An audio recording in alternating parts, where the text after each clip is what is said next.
Now turn to Asaduddin Owaisi. As I said, we want to bring in various viewpoints on this. Appreciate your joining us. The AIMIM MP from Hyderabad joins us. Mr. Owaisi, what is your objection to the Prime Minister attending the Bhumi Pujan ceremony tomorrow? Why should he not attend the Bhumi Pujan ceremony of the Ram Mandir?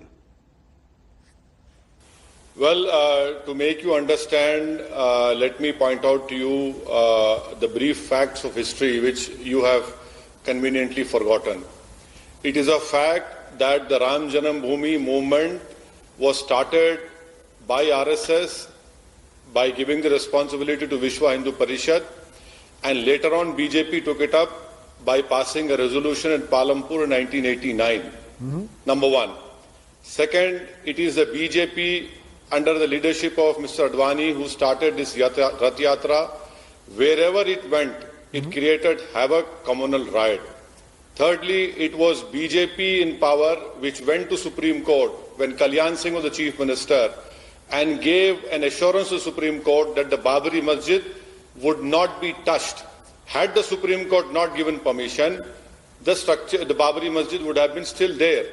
Fourth, it is the demolition of the masjid which took place on 6 December 1992, wherein the whole world knows it was Mr. Advani, Murli Manohar Joshi, Uma Bharati with Kalyan Singh and all the other leaders.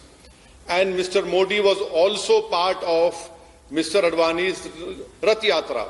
Now, when BJP has started this movement and BJP leaders are facing criminal charges of demolition of Babri Masjid, how fit is it for a ruling party in power to preside over the foundation laying stone of a Ram temple? And the Prime Minister, Mr. Modi, if he attends in his capacity as the Prime Minister, it will be sending a wrong message to the country, because I want to know from the BJP, I want to know from the Government of India, what is your religion under the Prime Minister of this country? Are you Hindu? Are you Muslim? Are you Christian? Are you Sikh? What is your religion? Because the oath which you have taken on the Constitution clearly tells you that in the discharge of your duty, you will not favor any religion. If Mr. Modi goes there as a Prime Minister, he will be sending out a message that his religion, his faith is more important and better than all other religions. And it goes against the basic structure of our Constitution. How can the Prime Minister go to a foundation laying ceremony of a divisive issue? The whole nation knows about Babri Masjid and its demolition. You know, I'm going to come one by one to all the points you raised. I allowed you a fairly long first statement because I think you needed to explain why you oppose the Prime Minister's visit to Ayodhya tomorrow. But the fact is, Mr. Owaisi, let's now get the facts. The Supreme Court of India on November 9, 2019 rules in a title dispute that the land will go to the Ram Janmabhoomi Trust. The trust then chooses to invite the Prime Minister. Are you telling me today that based on a court verdict, if the trust has won a title suit, they cannot therefore extend an invite to the Prime Minister, or the Prime Minister of the country cannot attend it? Where in the Constitution is it written that the Prime Minister cannot attend an event which at the end of the day is being organized by the Ram Janmabhoomi Nyas? Why can he not attend it? Show me where in the Constitution it prevents him from attending it. You know, Rajdeep, if you go into the facts of the judgment, the discussion will be very long. In fact, I'm of the opinion that the judgment should not have said that a trust should be formed. But anyway, now the trust should not have called the Prime Minister. The trust should not have called the Prime Minister, number one. Secondly, the Prime Minister should have refused it. Why? Because he's the Prime Minister of Muslims as well. He's the Prime Minister of people who don't believe in any Allah, Bhagwan or Ram or anyone. How can the Prime Minister of this country go in his capacity and attend a function which have been the most divisive issue, and it will continue to be a divisive issue? Please remember, it's not going to end tomorrow. So that is why I feel that the Prime Minister, if he wants to go, we know what religion the Prime Minister belongs to, we know what his ideology is, but end of the day, he is the Prime Minister of this country. What is the message that he is sending out to the whole country? That number one, I will be promoting the majoritarian form of democracy. And also let me Rajdeep, please allow me to read what Mr. Suhas Paliskar wrote beautifully today in Indian Express. It formalized the peripheralization of Muslims both spatially and politically, while the celebrations openly involving state machinery underscores the officialization of the status of the Hindu religion as the basis of the new republic. Sir, how clear can one be? okay, you can look at this through the Hindu-Muslim prism. You have every right to do that. There will be others who will say this is the time not to look at it through the vision of the past, but look at it through the future. Tomorrow, if the Sunni Waqf Board builds a mosque as in Ayodhya, the Prime Minister could be invited for that. He could attend that. Perhaps this is a time to perhaps finally find a new Hindu-Muslim compact. Is that not possible? Is it not time to look to the future rather than live by the antagonisms of the past, the bitterness and the divides of the past, Mr. Owaisi? Are you trying to tell me that what the Prime Minister said in 2014 in Lok Sabha, 1200 years of slavery, forget about that, he's very weak in mathematics. The Muslim rule was only for 450 years. He talked about 1200 years of slavery, so who should move on? Are you trying to tell me that the killings of Mahatma Gandhi should be forgotten? Let us move on. Are you trying to tell me that the butchering and genocide of Sikhs in 84 should be forgotten and moved on? Are you trying to tell me that 6 December 1992 should be forgotten and moved on? Rajdeep, what do you want from me as a community, as Indian Muslim? I'll tell you what I want. Where do you want me to move on? Forget about 2002 Gujarat? No, sir. I am not talking about moving on. I am talking about looking ahead. I want to see, you saying, what do I want to see? I want to see, Mr. Owaisi, an India where religion and politics are not mixed, either by Prime Minister Modi or by Asaduddin Owaisi. Is that possible? I want to see an India that focuses on the real issues of this country, the bread and butter issues, the issues of the economy, the issues of jobs, not on religion and politics. That's the India I want to see, Mr. Owaisi. Is that possible? Well, you should not ask this question to me because I am not responsible for the demolition of Babri Masjid. I am not responsible for the communal riots which took place in the streets of Mumbai. Do you want validation of Asaduddin Owaisi for this, for tomorrow? What else do you want from me? Why is it that you always put me as a Muslim, as an Indian Muslim on a pedestal? Move on. Where do you want me to move on? Rajdeep, I am in abyss. Where do you want me to move on? Please tell me. I cannot move on further. You, people like you, people who aspire to this Hindutva ideology, where do I move on? You have suffocated me. No, 1 minute, 1 minute. You listen 1 to minute me. for God's sake. No. Mr. Owaisi, I am not espousing any Hindutva ideology. I am a journalist asking questions. I am looking instead to find out what are the ways for a new Hindu-Muslim compact. And in that context, I am in a way appealing to both Mr. Modi ji and Owaisi ji, not so much to move on, but to find a way forward. Rajdeep, please tell me what happened to all those secular parties?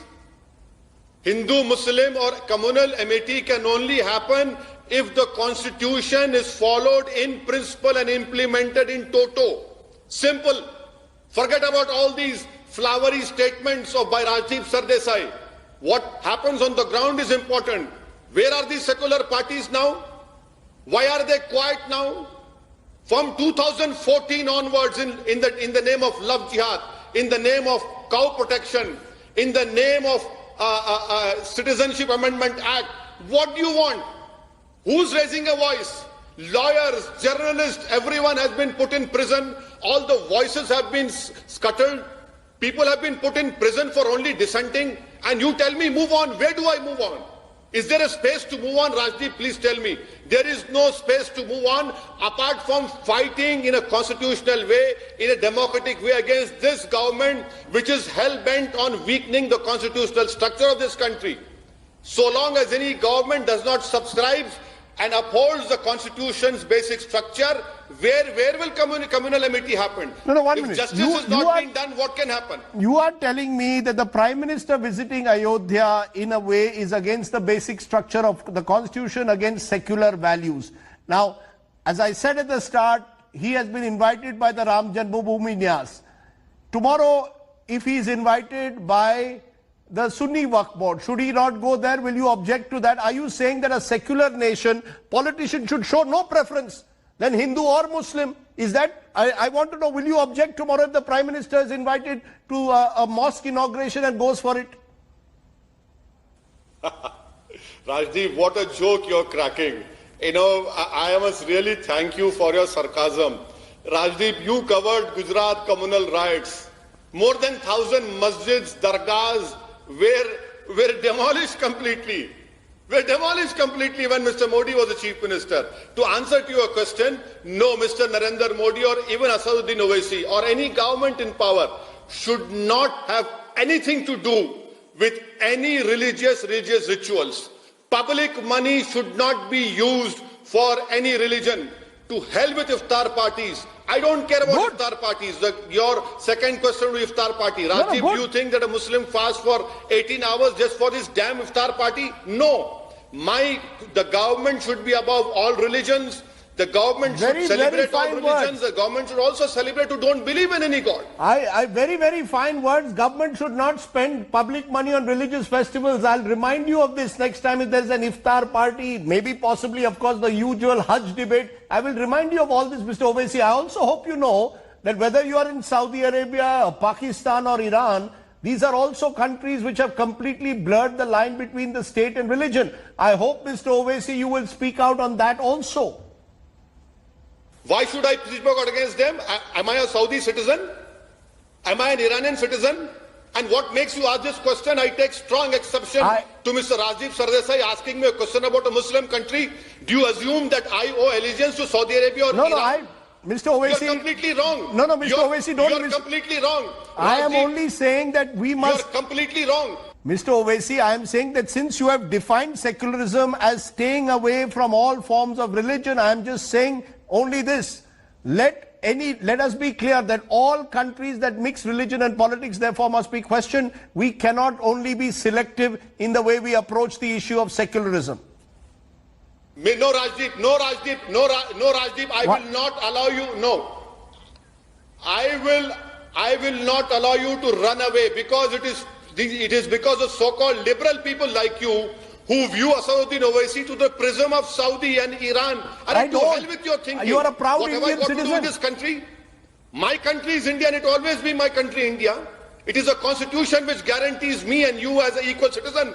Would you ask this question to a Hindu about Nepal? No, 1 minute. Would you ask this question to any Hindu? No, you wouldn't do it. No. Because I am a Muslim. You have this, you ask me this question for what? No. I will not answer this question. I have nothing to do with Saudi Arabia. I asked you this question in the context of what I see at times as selective adherence to secular values. I am only asking you, for example, I respect the fact you are a proud Indian citizen. I have no doubt about that, Mr. Owaisi. But the fact is, Asaduddin Owaisi, you have a party called All India Majlis-e-Ittihadul Muslimin, roughly translated as the All India Council for Unity of Muslims. And you are telling me on the show that you believe true secularism is in separating the state and religious activities. So I am saying, let's all walk the talk. Definitely the state should keep out. The state should even celebrate all religions. The state should even celebrate people who don't believe in God, who are atheists. The state has no religion at all. That is what secularism of this country demands. That is why our forefathers fought against the Britishers for 200 years. For what? For this secularism to be implemented. Not the secularism, this so-called secularism which Rajiv Sardesai believes or which Mr. Narendra Modi wants to destroy. No. Let's be very clear. My definition of secularism would be possibly Sarva Dharma Samabhav, keeping all religions equal and possibly equidistant. In fact, keeping religion, if it can be, out of public life. That's my definition. I want to know, does Asaduddin Owaisi also agree with that? In that sense, Sarva Dharma Samabhav, keep religion out of politics? You see, Rajdeep, let me not go into semantics. The state has no religion. The Prime Minister and his government has no religion. At the same time, the Prime Minister can follow his religion, but his government has no religion. The government should not get involved in promoting a religion. The government should not use public revenues for religious rituals of Islam, of Hinduism, of Christianity, Sikhism, Buddhism.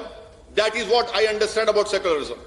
Okay, Mr. Asaduddin Owaisi, that is a fine definition of secularism. As I said, the challenge is actually practicing it on the ground. Asaduddin Owaisi, as part of our big Ram Mandir debate, I appreciate your joining me. I